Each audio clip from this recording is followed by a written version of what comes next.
First of all, Happy New Year to everybody. There's nobody happier than me that 2017's over. Maybe Vance. Second, right?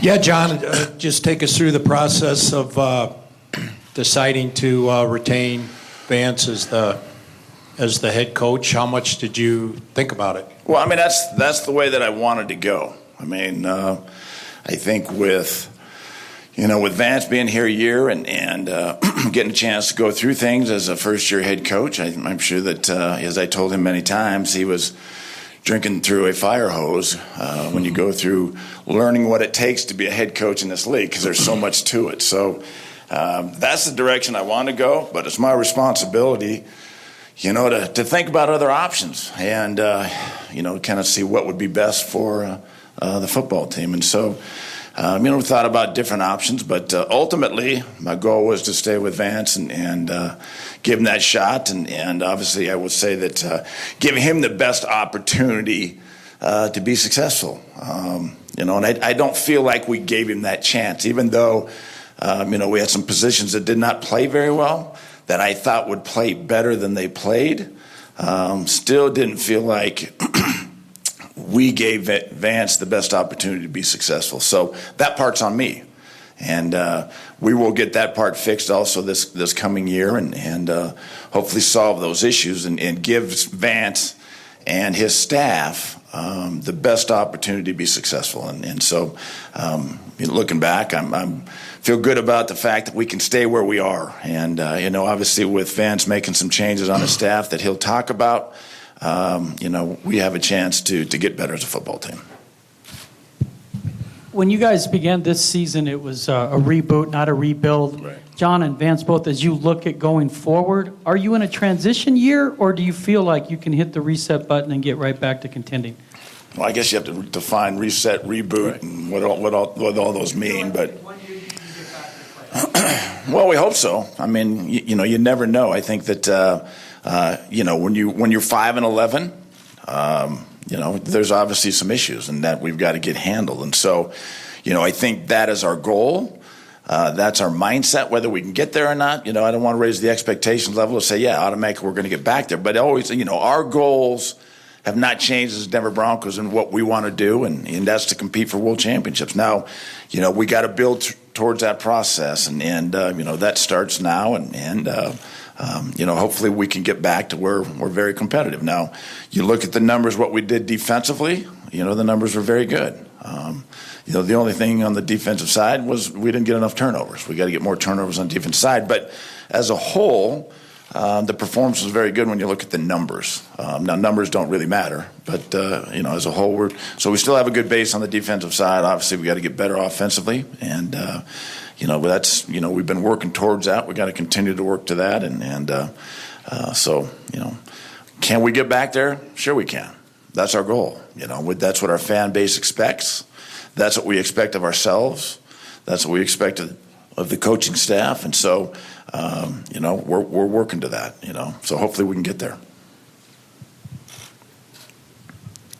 John and Vance, what is your plan for quarterback in the offseason? And what about the three quarterbacks you had playing on your roster this year? Well, let me say this: is we can sit back and go back and talk about what happened. I think I'd rather turn the page and go forward. Obviously, that position didn't perform as well as we wanted it to. I thought it would perform better than it did, and and it's not just on them. I think there's a lot of circumstances that went into that put them in tough situations. But we didn't perform as well as we'd like to, and so that's obviously a position that we feel like we have to get better at going into the next season. Can you kind of explain what went into the decision with some of the coaching moves, namely Eric Studesville? I'll say this, guys. When you go 5-11, and it wasn't good this year, as far as our football team, you have to make some changes. And in my opinion, it was time to move on to change the culture, in certain rooms. Obviously, Eric and Tyke and Jeff Davis are all good people, all good football coaches. Eric and Tyke has been here through through lots of winning years. But in my opinion, it was time to change the culture so we can get back to pushing our players to be the best they can be, getting our best players to play at their best all the time. So it was more about the overall culture of the offense, getting back to being a dominant unit versus personal about the coaches. So it was. I'm looking forward to bringing in guys who can change the culture and to get our offense back to playing good football. Simple as that. Vance, Yes. several players said they saw you evolve as a coach as the year Yeah. went on. What did you maybe not expect coming in, and where did you grow the most as a coach, do you think? Well, it wasn't something I didn't expect as far as being a head coach. I've been in this league a long time, but obviously things come up. That's not football related. As a first-time head coach, I can say this. Early on in the season, I didn't do a good job of pushing our coaches, to make the proper changes that I thought, could have helped us. I allowed guys to obviously coach. That was my goal, but I wasn't very good at coaching the coaches. So I'll get better at that. So that was one of my shortcomings. But again, it's a big job, and it's a job that you can get better at. And I will get better at those things. But obviously, when you're 5-11, it wasn't good enough. From my chair. And that will change. Vance, while clearly this was John's decision about you coming back, Sure. When the season ended, how concerned were you about your job security? Well, I wasn't overly concerned. I want to be here. So that was my first thought. And as far as the business part of of this job, my concern was for my coaches. More than me. Again, 5-11 is not good enough. So I got the rumors and I got the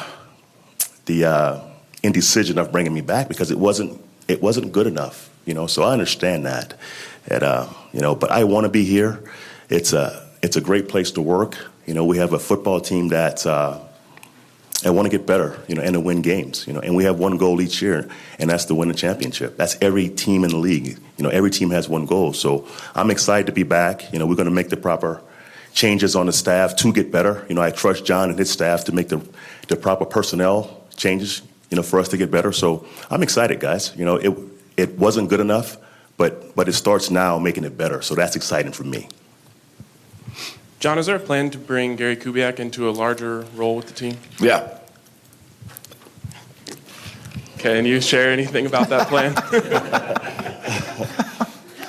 Well, we're going to enlarge Gary's role as far as on the personnel side. So right now he was working in college as well as in really doing the offensive side of the football for us. And so Gary's now I'm going to give him a larger role. He's going to be involved in free agency as well as the draft. So he's a guy that's got a lot of knowledge of football, very good evaluator too. So he'll help us in that area. John, I'm just curious, when you look at quarterback, I realize it's day 2 of the off season, but And we got to have it fixed tomorrow? well, tomorrow would be good because then I could take a week off. But Okay. if you 9 days, we'll have it fixed. if you have 3 quarterbacks under contract for next season right now, are one of those 3 your starter or draft? Jeff, I don't know. We're going to go through that whole thing, and I think that we'll look what's available in free agency as well as the draft and where we sit in the draft, and so that whole evaluation will come as we go through this, and it's going to be we're going to have to look at obviously free agency comes first, so we'll look at that situation, and we'll also understand where we are in the draft and what's available in the draft too. So eventually, as we get time and time goes forward, we'll put a plan together and go from there. I keep getting asked that. I'm not sure what the title's going to be, but I don't even know what his title is now. So I know what he's going to be doing, so I haven't worried about the title. John, Vance said he needs to get better at coaching the coaches. What have you learned about yourself in terms of what you can improve on in your position?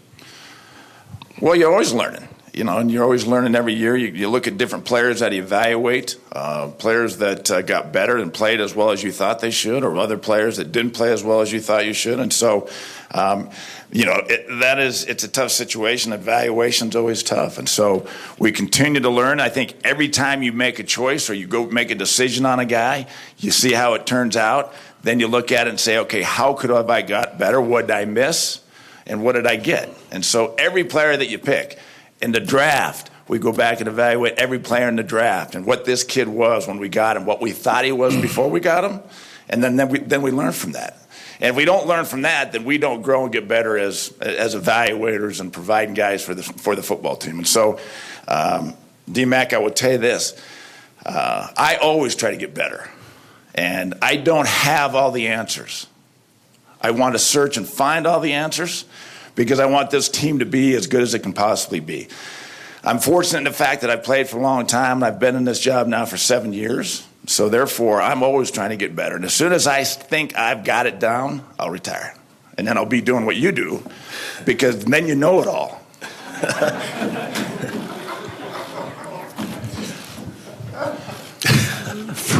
For both of you. Yeah. It seems the offense lacks an identity, at least it did this year.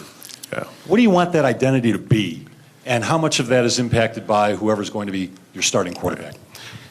I'll say this less about our offense this year. Our first goal was to run the football. Okay, in the first month of the season, we ran the football, we threw it, we scored points and moved the ball. But the turnovers were still there. And that part, I blame myself for not addressing that part of our offense. Okay, but our philosophy hadn't changed offensively. It's running the football, controlling the game. Keeping third downs manageable for whoever's playing quarterback. That's the formula of winning football.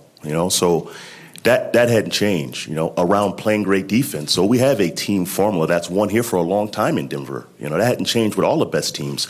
Running the football helps you control the game. It helps the quarterback play more efficient football when the third downs are manageable and not giving the ball away, obviously, and playing great defense. And keeping the special teams to even or plus. That's winning football in this league. So that won't change, with our football team. That hadn't changed. I will say this. Offensive football is about getting the best players we can possibly get and then putting them in the best situation to be successful. And we got to do a better job at that. We didn't do a great job of that this year. And so that is definitely something that we got to get better at. And with the offensive staff and what the decisions Vance made there, then we have a better chance to get everybody on the same page and making sure that we're taking full advantage of the guys that we got. Vance, I know you talked about during the season about how practices would be good, and then sometimes there was a disconnect between that and also what you talked about coaching the coaches earlier in the season. What did you learn early in the season that maybe you changed later on in the season that you can apply to next year from the start that can make things better? To your first question about practice, right? It's the NFL. Okay, every team practices well. That's important, guys. Okay, I mean, you guys think it's not important sometimes, but it's important to have great preparation each week. So that won't change. For me as a coach, believe it or not, that's important for me.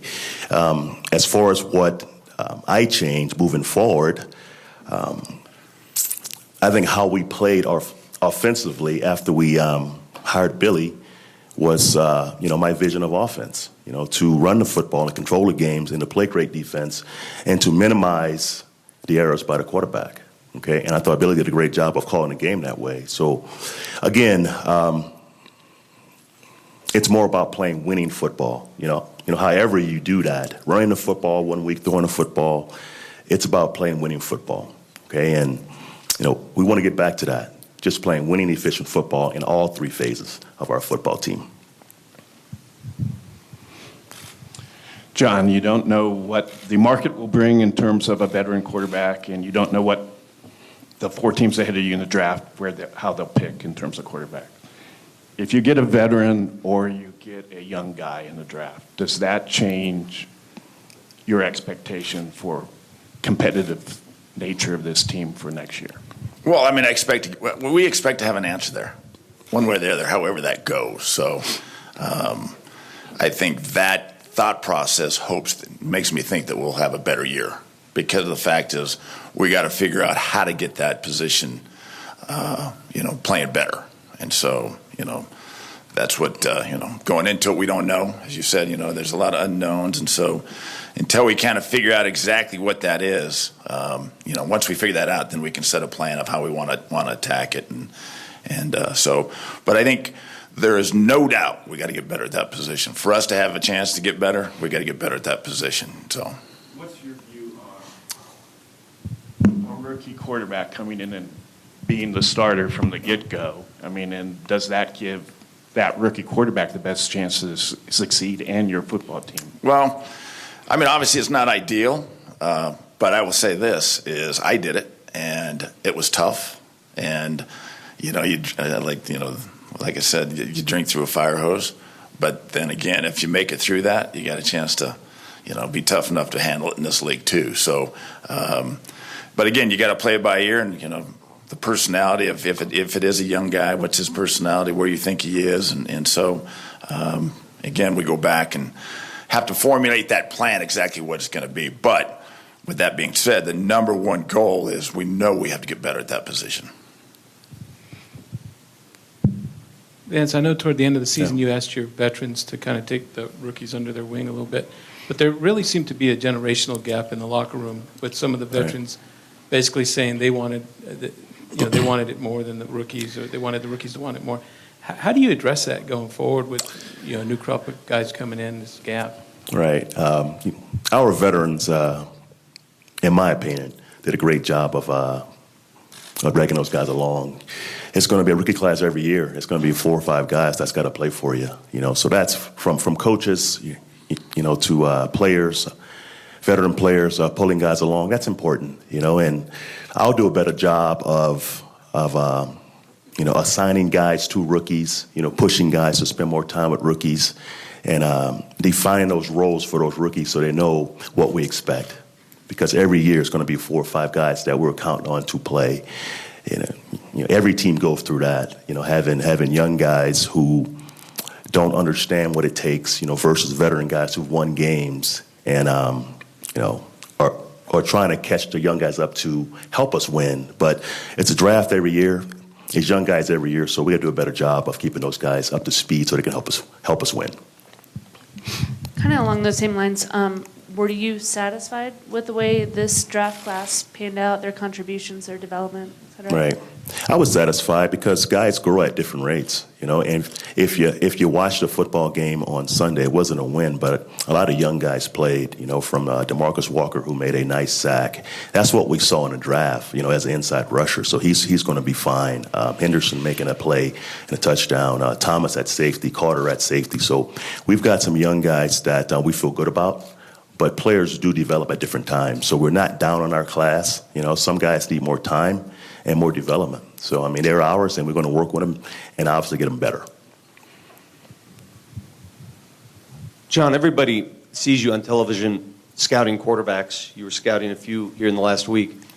What do you look for particularly? What do you see when you're looking for a quarterback that can play at this level?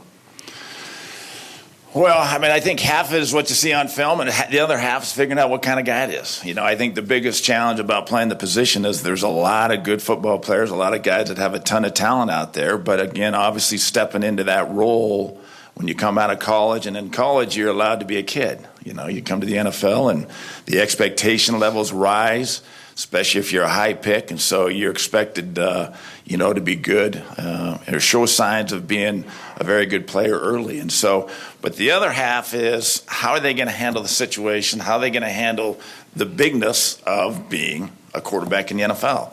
And that is the biggest part. And I say it all the time, is trying to figure out how these guys can handle the tough times, because there's going to be tough times. And when the world feels like they're caving in, are they going to be able to battle through that, not lose their confidence? Because once somebody loses their confidence at that position, and you're not afraid of it, because what gets you here is your swagger and your confidence as a quarterback, if you got a chance to play in the NFL.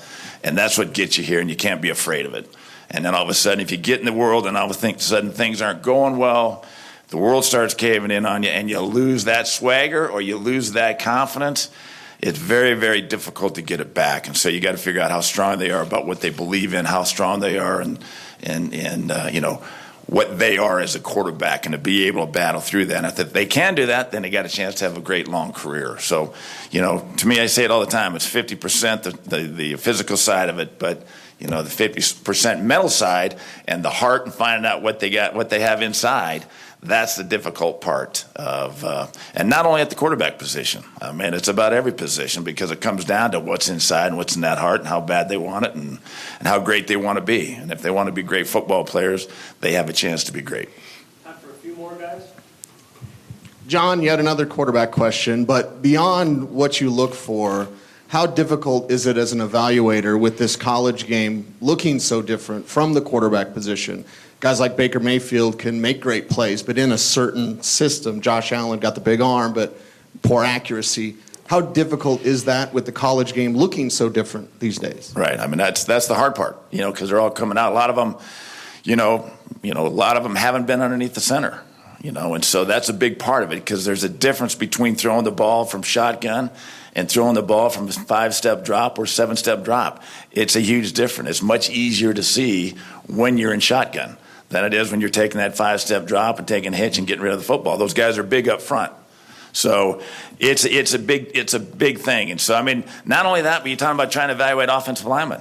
I mean, that's another big thing because they don't run the ball much anymore. And when they do, it's a lot of zone stuff. So you don't see the power of them coming off and gap schemes. So, the college game has made it much more difficult to evaluate. And again, goes back to the same thing as how we adjust our game in the NFL to take advantage of what those guys can do. And can they be taught different things to be able to do in the pro game that you really need? And that's, you got to be under center more. You can't be in shotgun every down. The defense and the athletes are too good. So you got to be able to do it from underneath. And can a guy that's not used to that get used to that? And throwing from a pocket that coming out from underneath is much more difficult to see. So, it gets harder and harder, and again, we go back to, and again, it comes back, again, I talk about the coaching side of it, to be able to teach those guys when they come out, because there's not as many ready-made products on the offensive side coming out as there used to be that would come in and fit into what we're used to doing in the NFL. That's run the ball, come out, play action from underneath, and so that's all part of the evaluation and trying to figure out if those guys can make that transition. To your question, I say this about that, about the college game and the pro game. You look at Philly, right? You look at Kansas City. Okay, we have to adjust also as pro coaches. If we're drafting these guys for their skill set that we see on tape, so we can't take these guys and assume they can do something else, right? So what we draft them for, we have to play to their strengths. And you watch Andy Reid over the years. I mean, he's evolved from being a typical West Coast guy to almost a spread college guy. You watch Philly, so we have to evolve as coaches also to take these kids' skill set and put it to work. On what we see on tape that we love to draft them in the first round. So what we saw and what we see in these players that we love, we have to apply to our game. As simple as that, in my opinion. Vance, a couple coaching questions. One, is Bill Musgrave going to remain as the offensive coordinator, have the interim tag removed? And how quickly do you anticipate filling out the rest of your staff? Yes, he is. He's going to be the coordinator here for the Broncos. And as far as the staff, that's obviously a process that we won't rush. We want the best guys that we can find. Obviously, it's been staffs that's been released. You have contracts with coaches you have to consider. So we're taking our time to find the best guys we can find. No time limit. Final two, Troy and then Jeff. For Vance and John, last year I asked you when you were at this point, would you consider taking away from a strength, meaning the defense, to possibly enhance the offense? Where do you stand with that, John? You have a few veteran players getting older with younger guys that might be able to move in. How do you look at that in terms of helping the offense through maybe subtracting some defense? Well, again, we'll go back and go through that thought process and try to figure out what the plan's going to be and looking at every player and see where we are monetarily. Obviously, that's all, we got to worry about that budget-wise. And so that will be the process that we'll go through. As time comes, we'll also play out to what's available in free agency also as, we've been through the process with the draft, have a feel where the strengths are in the draft. And so, again, once we get away and let the dust settle on this year and then come back and we'll start putting that plan together to see exactly what we're going to do. But I really don't like taking away from a strength. I don't like doing that. I think that because if it's a known strength and you're not that positive that you're going into another strength, I like what I know rather than what I might not know, even though I think it's might help us. But so I don't like taking away from strengths. Last one, Jeff. For both of you, you've obviously said you're going to look at quarterbacks in free agency and the draft, and you've been already looking at guys at the top of the board. Where does Paxton Lynch fit in this, since you did trade up for him in that draft? Well, the unfortunate thing with Paxton is we didn't get a chance to see him as much as we wanted this year. I mean, that's the unfortunate thing. And so, obviously, the 2 shots that he had, he started out well against the Raiders, did some good things. I thought he played well Sunday against Kansas City. That falls in the process, too, when we got to figure out where he is in the process as far as him developing as the quarterback. And so, there's no question we've got to figure that out, too. The hardest thing is that we didn't get to see him play this year, and he didn't get that experience that we were so hoping to get him, especially after when he got hurt in the Raider game. So, that's one that's going to be, again, a high on the topics as far as discussion, where we think where he is, and if he can be that guy going into the future. What does he need to do, John? I'll say this about Pax. Watching him play Sunday, he made some positive strides. I mean, he played some good football on Sunday, so that was fun to see him control the huddle, to make positive throws, to convert third down. So I was really pleased with Paxton. Outside of one interception, the second one was a 4th down and goal play. I mean, that's going to happen, but I was pleased with him. As far as his growth, I mean, he needs to just keep playing, keep growing as far as a quarterback. His football IQ, all those things. But I was really pleased with what I saw on Sunday from Pax. All right. Thank you, guys. Thank you. All right.